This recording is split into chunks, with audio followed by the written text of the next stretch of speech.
अस्सलाम वालेकुम and a very warm welcome. आप देख रहे हैं आज पाकिस्तान मिड वीक में हम हैं, लेकिन जी अहम तरीन बात यह है कि मुल्क में हर शख्स ही महंगाई की वजह से बेहाल नजर आता है। आपने देखा होगा कि सेनेट के हालिया इलेक्शंस के बाद और खुसूसन जिस तरह एक सियासी सूरत हाल बनी और वजीर आजम इमरान खान साहब को पार्लियामेंट से अपने लिए सेशन से वोट ऑफ कॉन्फिडेंस लेना पड़ा। उसके बाद की अगर शिबली फराज साहब की प्रेसर की तरफ देखते हैं तो ऐसा लगा कि आम आदमी की सुनवाई हुई है। अभी तक जो हुकूमत का नैरेटिव सिर्फ और सिर्फ बेस कर रहा था करप्शन के ऊपर, एनआरओ के ऊपर। ऐलान किया गया बाकायदा, शिबली फराज साहब ने कहा कि वजीर आजम महंगाई के खिलाफ जिहाद को अंडरटेक कर रहे हैं। लेकिन फिर हमारी शोमई किस्मत के ये नोटिस लेने के अगले ही दिन ऐसे लगने लगा कि जो रोजमर्रा की हमारे इस्तेमाल की चीजें हैं, चाहे वो मुर्गी का गोश्त हो, गंदम हो, फ्यूल हो, सबकी कीमतें में मजीद इजाफा हो गया। तो ये कैसा नोटिस था जिसके बाद आम आदमी के लिए मुश्किलात और बढ़ जाती हैं। खाते हैं आपको इसके ऊपर एक रिपोर्ट और फिर देखते हैं कि हुकूमत की हिकमत अमली है क्या ये सिर्फ लफ्जी जमा खर्च है या वो वाकई कंसर्न है कि आम आदमी का प्लाइट, ये महंगाई का तूफान किसी तरह रोका जाए। Let's take a look.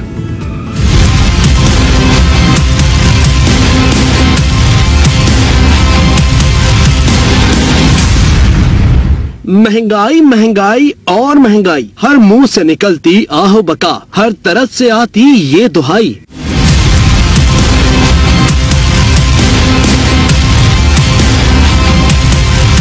सब्जी, दाल, आटा, चीनी, दूध या मुर्गी, आखिर रोना रोए तो किस किस चीज का रोए।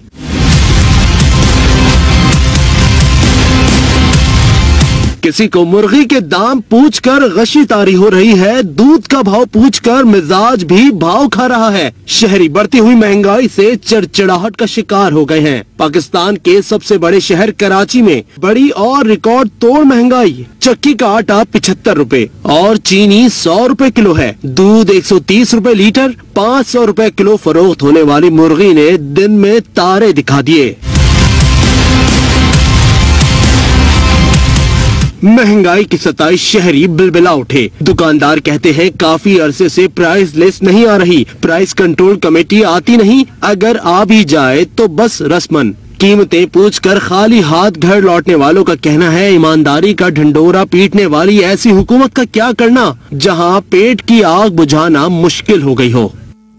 जी जनाब, और कल की बड़ी खबर ये भी थी कि एक जगह से बहुत बड़ी मिकदार में मरी हुई मुर्गियां मिली और ये मरी हुई मुर्गियों का गोश्त न सिर्फ रेस्टोरेंट्स में और दूसरी जगहों पे पहुंचाया जा रहा था। बाइस तशवीश बात यह है कि इस वक्त जब हम देखते हैं कि महंगाई का एक तूफान है, लोग अपनी जरूरियात जिंदगी को पूरा करने के लिए किसी हद तक भी जा रहे हैं और गुज़रेस नहीं कर रहे। हमारे साथ मौजूद हैं सीनियर जर्नलिस्ट और तज्जियाकार हसन खावर। आइए उनसे जानते हैं कि क्या हुकूमत इसके ऊपर नोटिस लेकर कुछ वाकई अमलन करेगी या ये सिर्फ लफ्जी जमा खर्च है। अस्सलाम वालेकुम हसन। जी अस्सलाम वालेकुम सिद्रा, बिल्कुल ठीक ठाक। आम अवाम के जो हालात हैं वो बिल्कुल ही बेहाल हुए हुए हैं। शिबली फराज साहब ने कहा कि हुकूमत जिहाद का ऐलान करती है महंगाई के खिलाफ, लेकिन इस ऐलान के बाद मजीद नर्ख ऊपर चले गए। क्या कहेंगे आप? देखिए, ये जो बात होती है ना, जब महंगाई होती है और आप कहते हैं हम जिहाद का ऐलान करेंगे, ये तो है प्लेइंग टू द गैलरी। लेकिन देखना ये है कि महंगाई की वजूहात क्या है सिद्रा, और कैसे उनको टैकल कर सकते हैं और क्या हुकूमत की कैपेबिलिटी है कि वो उसका मुकाबला कर सके। क्योंकि देखिए, इस वक्त दुनिया में ग्लोबल कमोडिटी प्राइसेस ऊपर जा रही है हर चीज की, उसके ऊपर जाहिर है कि पाकिस्तानी हुकूमत में कोई कंट्रोल नहीं। फिर ये कि तेल की कीमतें ऊपर जा रही है, बिजली की कीमतें IMF के साथ जो हमारा प्रोग्राम है उसके अंदर ऊपर जा रही हैं। जब तेल की कीमतें ऊपर जाएंगी तो हमारी मार्केट में हमें कीमतें मजीद बढ़ानी पड़ेगी। अच्छा, उसके बाद Hasan, sorry to interrupt you, मुझे दो चीजों के बारे में आपकी राय चाहिए बिकॉज वक्त हमारे पास कम होगा। सबसे पहले तो ये कि महंगाई बढ़ जाने की बड़ी ओवर सिंप्लीफाइड वजह ये हुकूमत थ्रू आउट देती रही है। ये वही बयानिया था जिसकी वजह से PTI को हुकूमत में लोग लाए, उनको वोट्स मिले। उन्होंने कहा जी करप्शन होती है, मुल्क कर्जों में डूबता है, इसकी वजह से महंगाई बढ़ती है। लेकिन अब ये बयानिया सुनते हुए 3 साल गुजर रहे हैं ऑलमोस्ट, और लोग अब इससे मुतमईन नहीं हो रहे। लोग कह रहे हैं कि ठीक है जी, कर्जे थे, सब कुछ था, या तो आप हमें कुछ सब्सिडी दें करें, कोई मैकेनिज्म अपने इन प्लेस लेके आए। एक तो ये बयानियां लोग रिजेक्ट कर रहे हैं कि जो गुज़िश्ता करप्शन की वजह से महंगाई बढ़ी है। दूसरा ये कि जो हुकूमत की हिकमत अमली रही है कि जी आर्टिफिशियली ना हम डॉलर को स्टेबल करेंगे, ना कोई सब्सिडी देंगे, इससे आम आदमी को तो कोई रिलीफ नहीं मिल रही है। तो क्या अब हुकूमत इस रिलीफ की तरफ वाकई नजरसानी करेगी या नहीं? देखिए, अब देखिए पहले आपने बात की तो करप्शन की वजह से महंगाई बढ़ती है, मैं उससे एग्री नहीं करता। देखिए एक छोटा सा पार्ट ये है, आपके जो रेगुलेटर है, आपने प्राइस कंट्रोल कमेटियों की बात की, आपने होल्डिंग के ऊपर क्रैकडाउन ना होने की बात की, ये वो वजह है जिससे लोग मुनाफाखोरी करते हैं और मौके पर प्राइस बढ़ती है। लेकिन बहुत सारे ऐसे रीजन हैं जो हुकूमत के कंट्रोल में नहीं है। हर चीज की कीमत दुनिया में बढ़ रही है, हुकूमत उसमें बेबस नजर आती है। अब हुकूमत इस के अंदर ये कर सकती है कि वो लोगों को रिलीफ दे सके, जैसे आपने कहा, लेकिन बजट में पैसे नहीं है। आपको पता है कि पेट्रोलियम डेवलपमेंट लेवी 30 रुपए से 13 रुपए पे आ गई है, 17 रुपए का लॉस उस पर गवर्नमेंट ले रही है। तो हुकूमत के पास इस वक्त फिस्कल स्पेस कम है और हुकूमत बेबस नजर आती है। ठीक है। अच्छा, एक और बात आपसे पूछना चाहूंगी, just in lieu with that only Hasan, Shibli Faraz साहब ने स्मार्ट लॉकडाउन के बाद स्मार्ट कीमतों का भी जिक्र किया। उन्होंने कहा कि जी हम रिलीफ लाएंगे तो वो बड़ा इन प्लेस एक मैकेनिज्म होगा कि गरीब आदमी के लिए नर्ख में कमी होगी, लेकिन अमीर आदमी जो अफोर्ड कर सकता है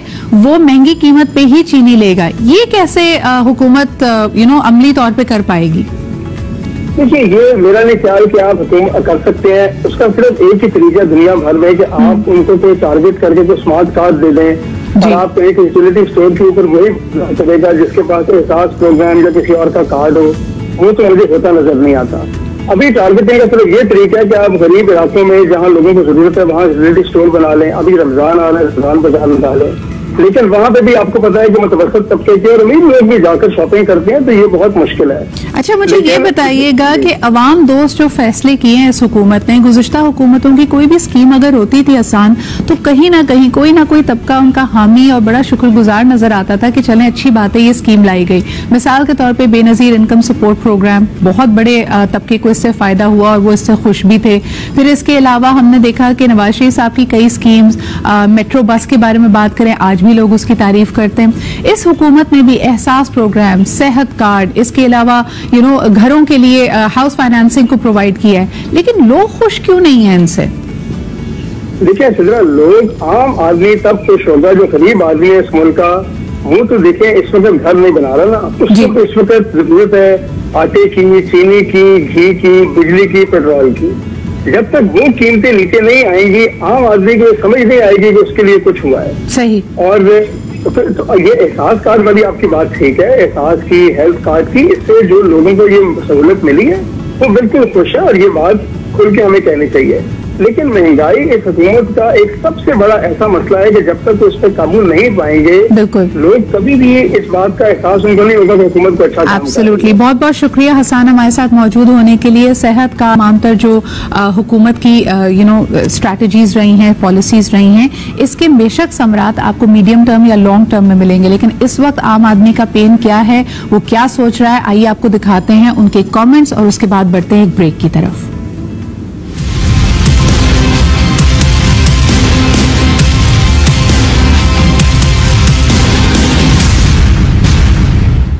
जो लिस्ट लेके आते हैं वो लिस्ट लेके नहीं आ रहे। पहले आए थे बंदे, ऐसे आए जिन जिन पे जुर्माना करा उन पे चले गए थे, चावल वालों पे, दाल वालों पे, सब्जी वालों पे, परचून वालों पे। हमारे पास आए थे, क्या रेट है? तो ये रेट है, ठीक है भाई। भैंसों का राशन महंगा हो गया, किराया वो महंगा हो गया, पीछे से मालिक वो आ रहा वगैरह, आप बेचो वरना बंद कर दो। मेरी बला से कुछ भी होता है होने दें, मैं सिर्फ अपनी जेब भरूंगा। जिम्मेदारियां सबकी है, जब पैसा चलता है तो जिम्मेदारियां खत्म हो जाती हैं भैया। गरीब आदमी क्या करेगा इसमें? गरीब आदमी तो बिल्कुल पीस गया, पहुंच से दूर हो गई है। तो 500 रुपए किलो गोश्त है। हर चीज में लोगों ने मुसीबत मचाई हुई है।